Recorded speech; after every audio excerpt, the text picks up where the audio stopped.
2 taon matapos ang huling ceremonial distraction, nakapagtala ang Smoke-Free Task Force ng tinatayang 5 milyong halaga ng confiscated vape and cigarettes.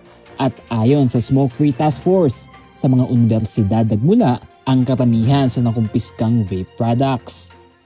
Kaya naman, bilang pagkundina sa negatibong epekto ng vape at sigarilyo at bilang tanda ng mahigpit na pagpapatupad ng Smoke-Free Baguio Ordinance, isinagawa nitong Biyernes ang ika-5 ceremonial distraction and disposal of cigarettes and vape sa pangunguna ng Smoke-Free Task Force kasama ang iba't ibang mga universidad na nagbigay suporta sa kampanya kontra vape at sigarilyo.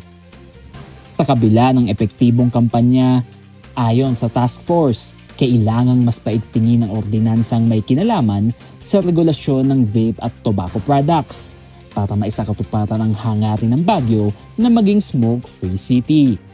We are now again looking at the ordinance. We will sit down and intensely review our ordinance that includes, of course, in smoking and includes vaping. We need to put more intensified networking with our universities. It has been successful and we need to sustain that. Talagang really our partners are helping us, assisting us. Everyone is putting their hands on it, putting their hearts on it so that we will be a smoke-free city talaga. Bagaman hindi tuluyang ipinagbabawal ang pagbebenta at paggamit ng sigarilyo at vape sa lungsod, dagdag ng alkalde, walang sasantuhin ng Smoke-Free Task Force sakaling may mahuling lumabag sa naturang ordinansa.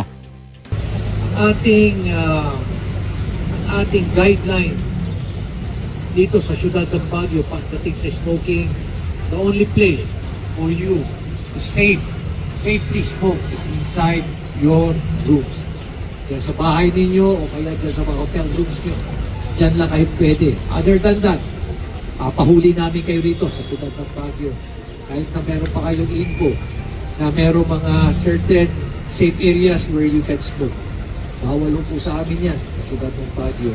You can contest it, you can dispute it. At ulitin ko, the only place where you are safe to smoke is inside your residences. Kaya doon sa mga hotel rooms.